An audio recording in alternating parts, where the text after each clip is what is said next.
Yeah, and so I feel very fortunate to have a good grounding in psychology as well as mindfulness and compassion because the it's really like right hand, left hand, and um, and with the tools of mindfulness can really are perfectly adapted and suited for psychology. I have a client who's been very difficult in the sense. I mean, she's not been a difficult person, but the case is very difficult, and I think I've finally given up any kind of talking or reasoning and telling her just to meditate for 3 minutes twice a day, and we'll see. But she's a if anybody anybody knows the term a help rejecting complainer.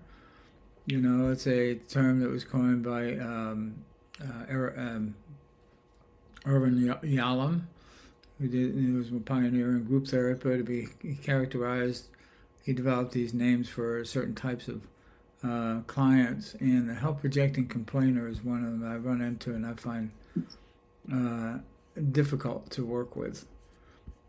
But so we'll see, because I've had clients where when I suggest them to do meditation and they actually do it, and they do it on a regular basis, it may take a while, but profound changes happen.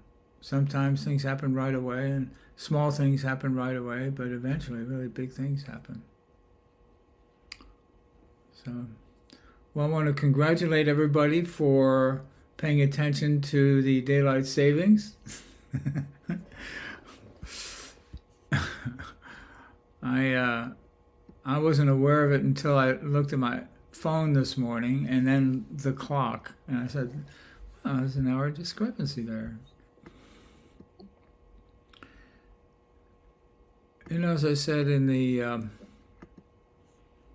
email, the topic for today is intention, and there's a number of ways in which the word and the concept of setting an intention are used. And in the sort of mundane sense, I want to go to I want to go to the store. Well, why do you want to go? So, well, I'm tending to get about, or I want to get, or I'm looking to get, I want to get, all those sort of generalized terms, and that's fine. But when we're using it in terms of mindfulness and compassion, setting an intention becomes a very, very powerful tool. We've talked about this a couple times, but I felt good to go over it again a bit.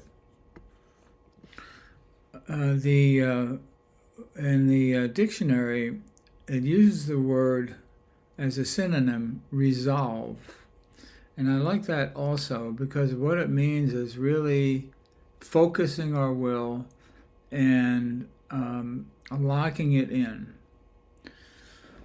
Now, a lot of people will make a resolution, so to speak, or make a resolve to do something, but it's not really. It's what we call a reaction formation, which is, I've mentioned before, somebody who grew up poor, then it makes sense. They were miserable poor, then if they have money, they're going to be fine. So they go out and make a lot of money, and they come to me and say, why am I so miserable? And so that intention was a good intention in the sense of wanting to relieve their own suffering and have a better life than they had growing up. But it's more like setting a goal than an intention. My goal is to be happy, so I'm going to make X amount of money, and then I'll be happy. But setting an intention is, I'm going to do whatever I can to not live like this anymore, whatever it takes.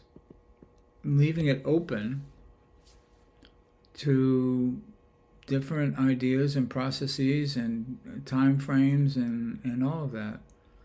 So when we talk about my intention is to be of service, it's a very general intention, but if we do that, take it in even a little further, we go, my intention today is to be pleasant with everybody I meet. Then that's a whole different thing. And even if we don't achieve that 100%, it's still okay. We did our best anyway. And so the next day we set out and try our best again. And so setting an intention can be a very powerful thing. Like, I had a client who once said they were having a lot of problems with their ex-wife, and this this guy was in the program, and he said, "God, please help me make my ex-wife irrelevant in my life." And I thought that was pretty creative, and eventually it came about. And because he wasn't interested in, he just wanted to go on with his life, and so and it came about eventually.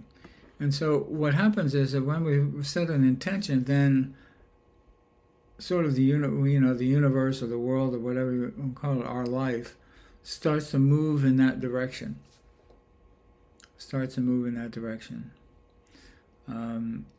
Setting a goal would be something different. It usually comes from our logical mind, our limited mind. My goal is to make X amount of money, or to buy a bigger house, or whatever it is. And we have these material intentions. And it doesn't really work out very well, generally speaking. So an intention is something that, from my view, comes from the inside. Like, I want to be a better human being, or if somebody's in recovery, I want to die sober. I want my kids to be happy. My intention is to be a good dad, or a good spouse, or whatever it is. And things bring that about. It's like when we don't put all these limitations on it, it's generally better, because those limitations are usually from our rational, logical mind, and not from our core, so to speak. So, and when setting an intention, we tend to, ideally the way it works, we set an intention and then we kind of forget about it. It goes, I want to help people more, or whatever it is. And then we keep we'll find ways to do that. In other words, we're not trying to arrange reality to suit what we're going for. What we're doing is allowing the external world to take shape around our intention. And when that happens, that's really a substantial and thorough change. So now also there's another issue, is that when we're setting an intention, if we have a resentment of any sort around whatever the issue is, it's like the guy I just told you about. He didn't really, he didn't resent or hate his wife or anything like. He just wanted to, he's done with the shenanigans. He just didn't want to. She had some major problems, so he wasn't even angry at her. He did not have a resentment anymore, and so it worked really well. It took a while, but it worked really well. So she just went about and doing her thing. She didn't really change at all. She just started annoying other people rather than him, and he just opted out. He just, So when we're setting an intention, or we have an intention, or we have something we would like to achieve, or we have an aspiration of some sort. Aspiration is another good word here, because that's more. The word aspiration is more of what I'm referring to in setting an intention. We aspire to be more accomplished at meditation, or we aspire to be more useful to others, or we aspire to be raise our baseline of happiness and lower our baseline of anxiety or depression. That's our aspiration, and so that gives us that gets our limited mind, our logical mind, out of the way, so to speak. It allows us to circumvent our ego and let things work. The world sort of comes around and forms around. It's like planting a seed in the world dynamics. We're planting a seed in the world dynamics, and then the world sort of takes shape around that. It's like when we plant a seed, the intention of the seed, which is to grow the plant, starts right away. So in the same way, when we plant a seed of intention, clearly and in a wholehearted way, it just starts kind of happening. It may take a little bit of time, it may take a long time. I had a client who really wanted to change jobs because the company he was in, he felt was unethical, and he's a pretty ethical guy. He couldn't seem to find it. He'd interview and he'd look at all this stuff, he'd redo his resume, and it just wasn't happening. And I'd asked him to meditate and do mindful self-compassion exercise sometime before. He was keeping it up, but on, maybe a few minutes every day. And then all of a sudden one day he said, "Guess what? I got another job." I said, "Really?" Yeah, it was with a really good company. It was a nonprofit, and they put him in a good position. It was a lateral move, but a little bit higher, and they're highly ethical people, and they're wonderful to work with, and everything worked out. But he had a real resentment against himself, is what really was the issue. And the mindful self-compassion exercises helped him to overcome that sense of shame to the point where it was easy. It just happened. It took a year and a half, but still, sometimes these things happen quickly, sometimes slowly. So when we're thinking about our intentions, to really consider where that intention is coming from. Is it coming from a solution that we formulated ourselves? Or is it coming from a sense of generosity or an aspirational kind of place or a spiritual kind of place? And when we do that, we can pretty clearly see if we have a resentment or a fear, or we're trying to compensate for something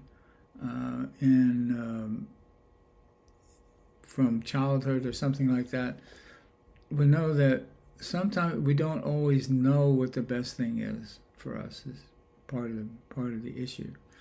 Let's say somebody's suffering from trauma and they remember the trauma, but they're not free of it yet, and they're doing some counseling and stuff. And it's a wonderful intention to have that someday I'll be free of this trauma running my life. So we don't set the time, we don't set the how, we don't set that at all. We just set the intention. And things begin to take shape around that intention, like a seed in the ground. But if it's like, I'm going to, out of a sense of bitterness or resentment toward the perpetrator, and they have this concept of what that means, and they go for that concept, it's not going to work very well. So it's when we really let go and say, however this works out, whenever it works out, it's fine. But that's my intention. And so we get busy and do whatever it is we need to do to get free of those limitations. And so today, the exercise we're going to do is about kind of looking around for what our intentions are and our aspirations are, and kind of considering them and taking a look at them and see if there's any resentment or pain or resistance or confusion around. And I would suggest picking maybe just one. If there's any issues that seem to arise around it, whatever it may be, whether it's something that, like if somebody's an actor and they want to get an Emmy award, or whatever it is, Academy Award, and it's like. It's really interesting. There's a series on Apple about Martin Scorsese, and he had many films and never had gotten an Oscar. And there was a film he made that he finally won an Oscar, and they said, "Well, are you happy you finally got an Oscar?" He said, "Well, I'm glad I didn't get one earlier because I think hubris would have taken over and gone to my head. So this is fine. This is good. I appreciate that." So in other words, he wasn't trying to win an Oscar. All he was doing is making the best films he could. And he followed his own muse on that, so to speak, and did some phenomenal work.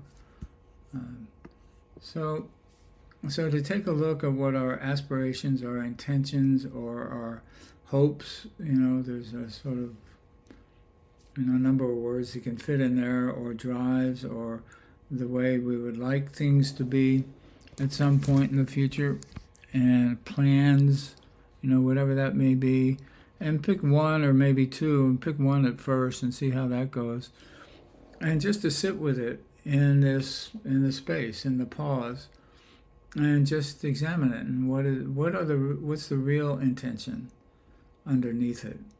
What is the essence of the drive to accomplish or have this? Is it some sort of an award so that other people will admire us? Well, then the intention really is to be admired, and that is suspect in the sense that it's about fulfilling our ego.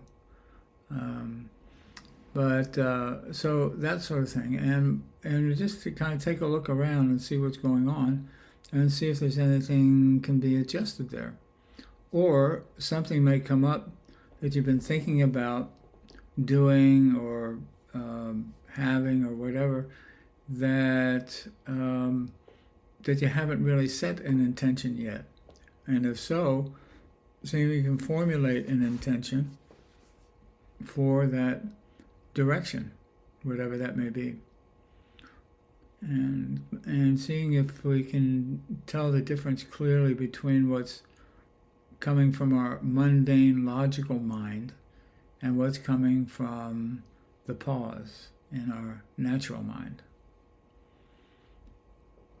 So that's the idea.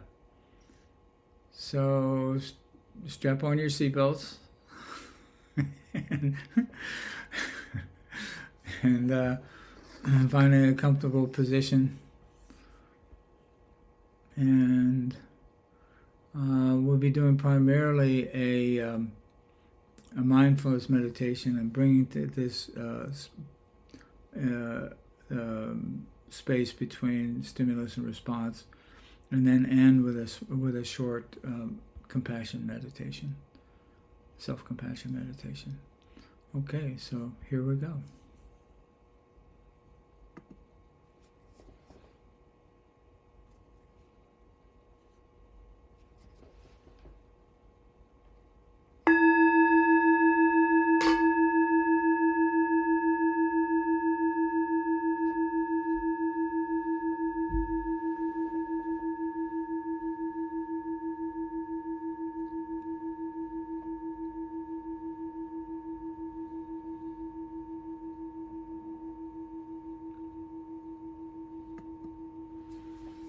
And allowing ourselves to settle down into our bodies, into our place in time and space, to right here, right now. And as thoughts or feelings arise, letting them go as best we can, releasing them and returning to the here and now.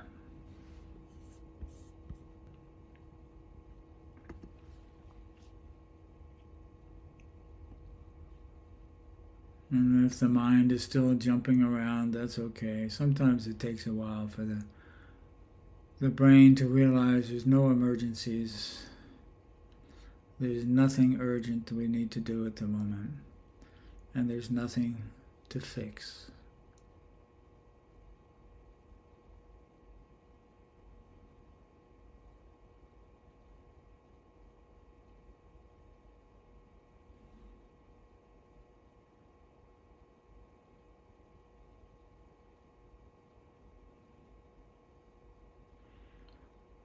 And as we settle down, settling into the body, noticing the points of contact of wherever we're sitting,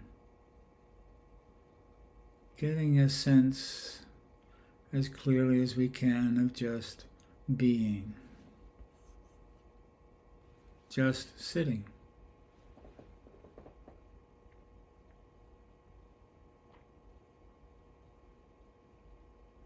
And knowing that wherever our mind may wander to, our body is right here, right now. Home base.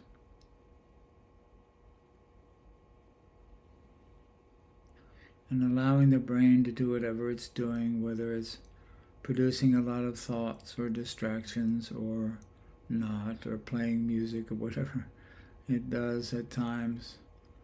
It's just letting it do whatever it does, and when we notice our attention has wandered, to bring our attention, our awareness, back to the present moment.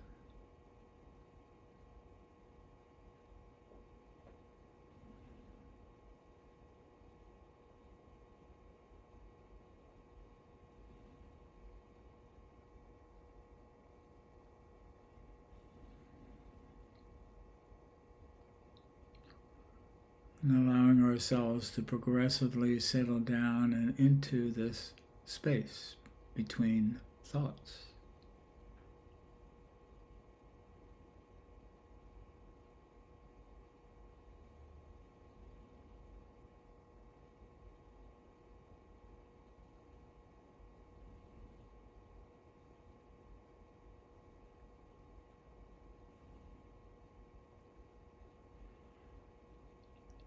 Slowly getting the idea that we're not doing anything. What we're doing is not doing. Letting go. And trusting in that space between thoughts.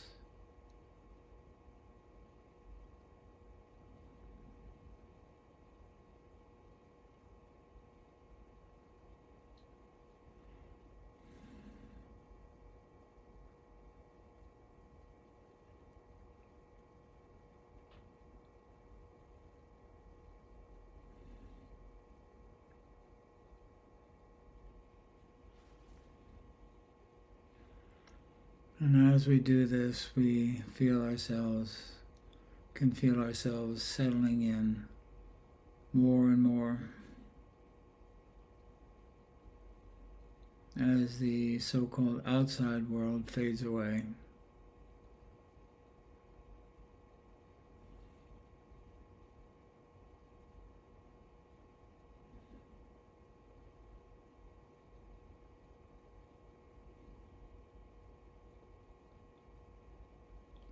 As we come more into the sense of interiority, and just what's going on inside, we observe.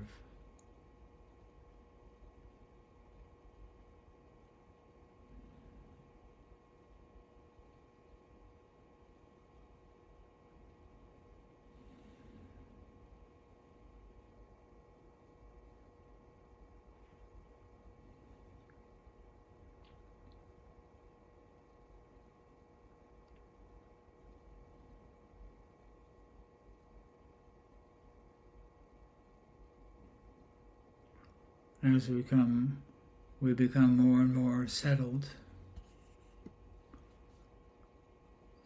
into this interior space.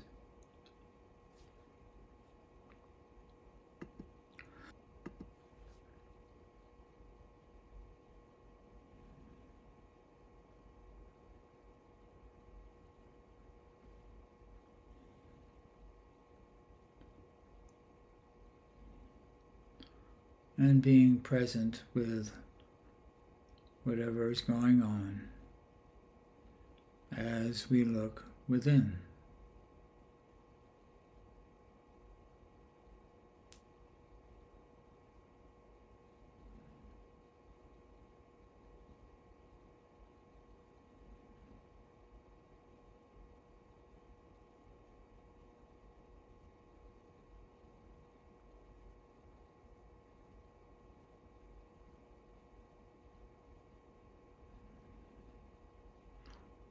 Sort of like a stone moving through the waters of a lake, finally settling on the bottom.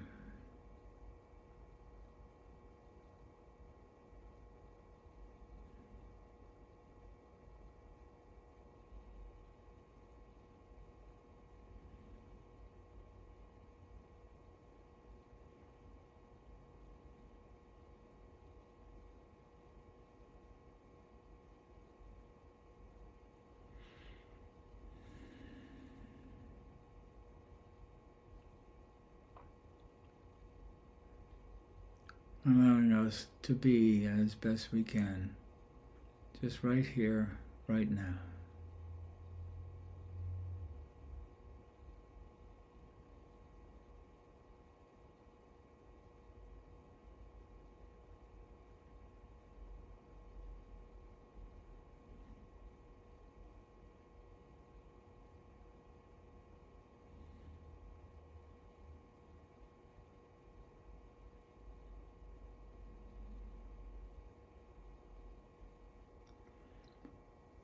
And bringing to mind something in your life that you've had an aspiration to achieve or be,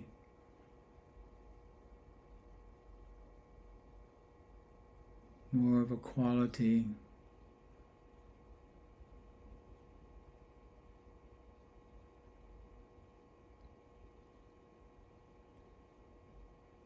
and if it's something to be achieved, like a goal, to ask the question, what is really to be accomplished? Why do I want to accomplish that?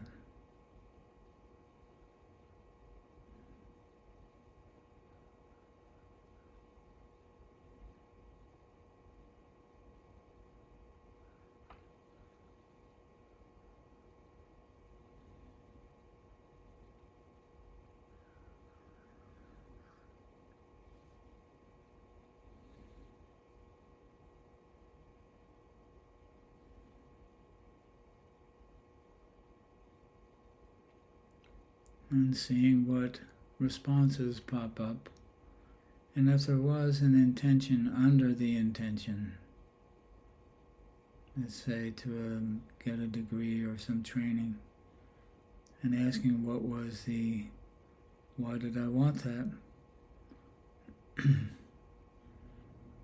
And for instance, the answer would be something like, I want to be able to help more people with this sort of problem. So then resetting the intention for the so-called root intention.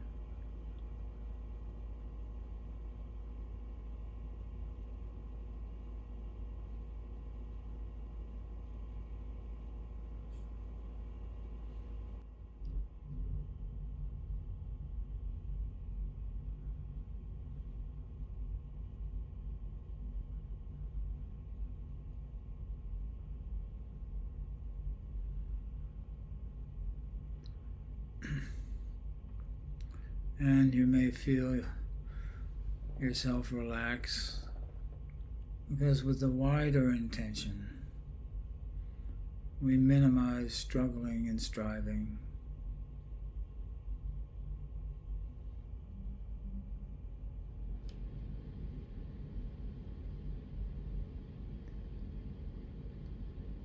We know what we have to do to get there, but we're going with the flow of the river rather than having to paddle like crazy to get there.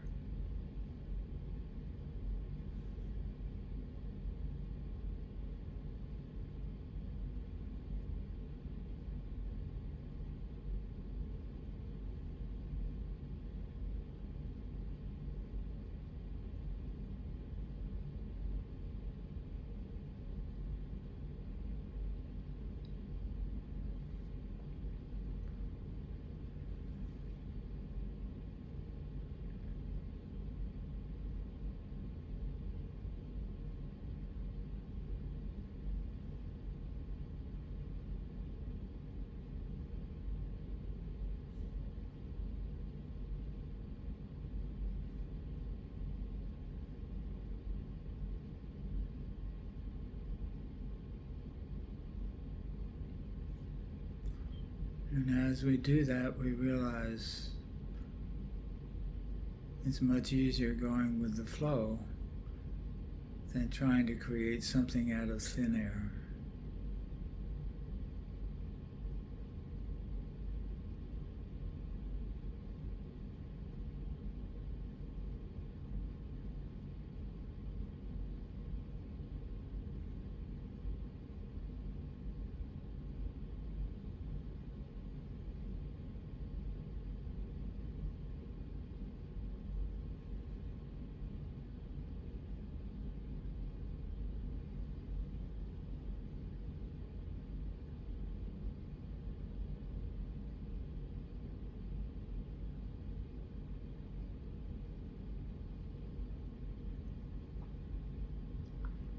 And sort of letting our intention lead the way,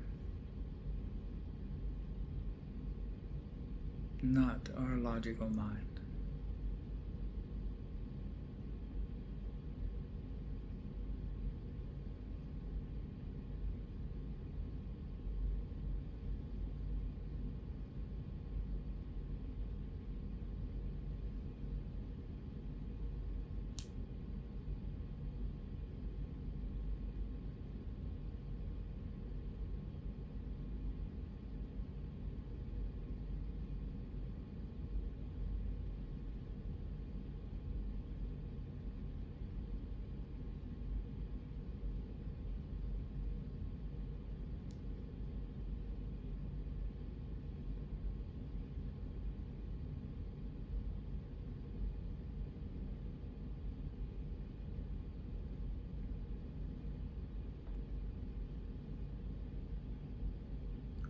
Allowing us to have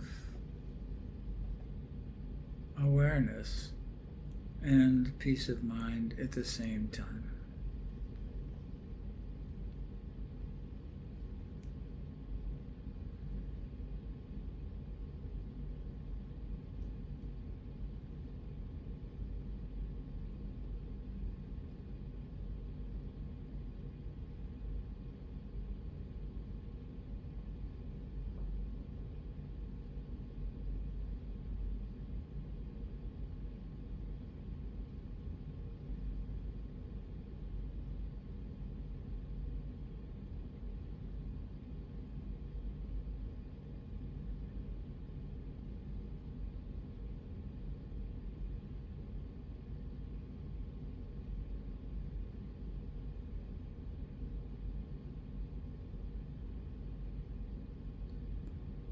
And realizing that maintaining this intention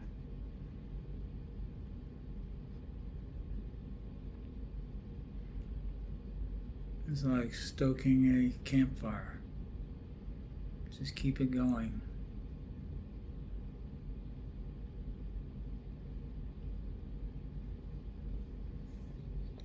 And the fire will do what fires do. Continue to provide warmth and light.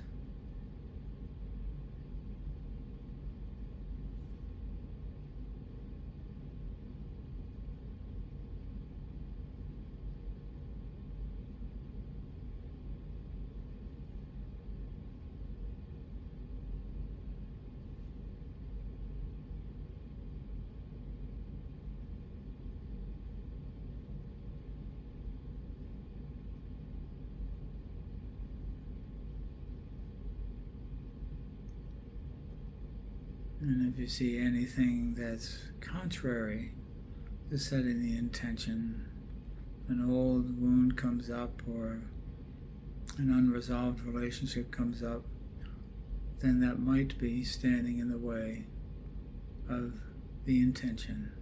And if so, simply making note of it.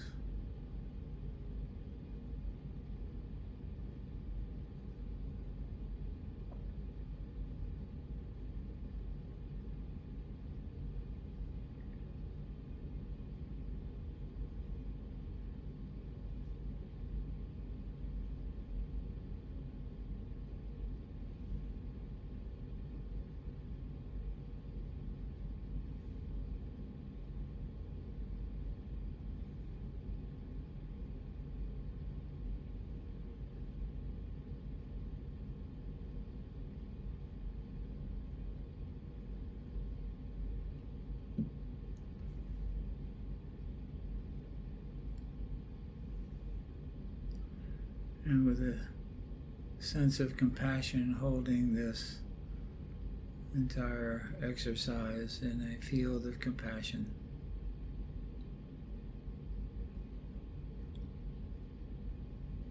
A place where our good intentions can grow and develop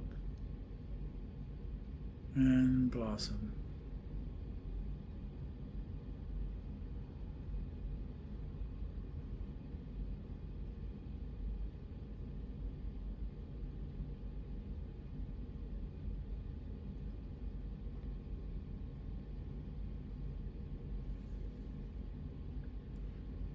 And allowing the inflow of compassion to arise,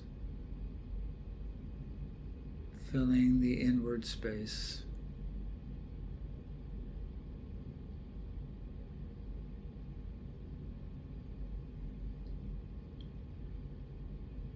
And everything in this inward space.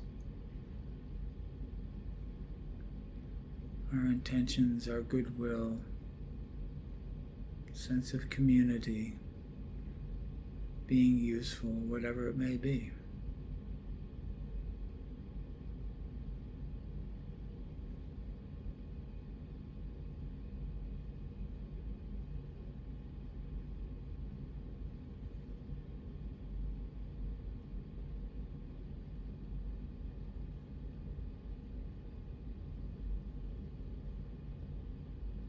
And being compassionate with ourselves in the process.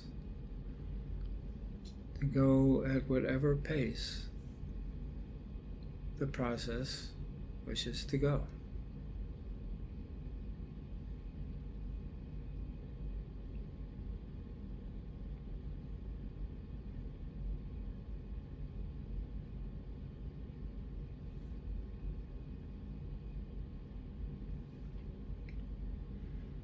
And getting in touch with our inherent goodness.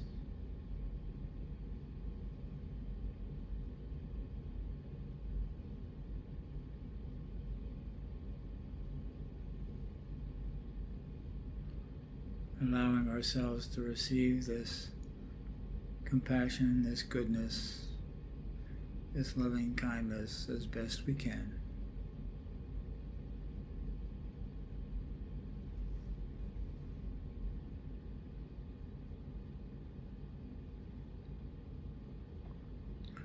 Nourishing our very being and our consciousness.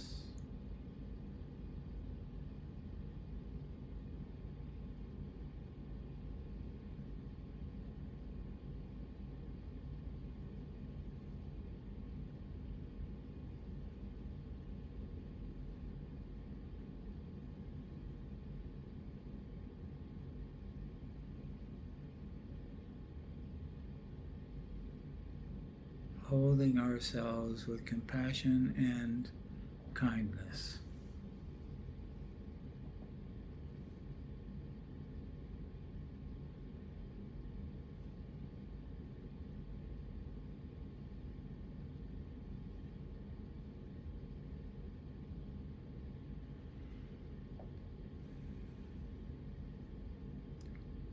And allowing the body to absorb this experience as fully as you can,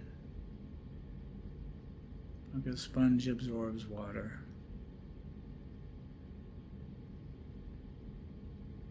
So that in a moment when the bell rings again, you can bring this with you as you go about your day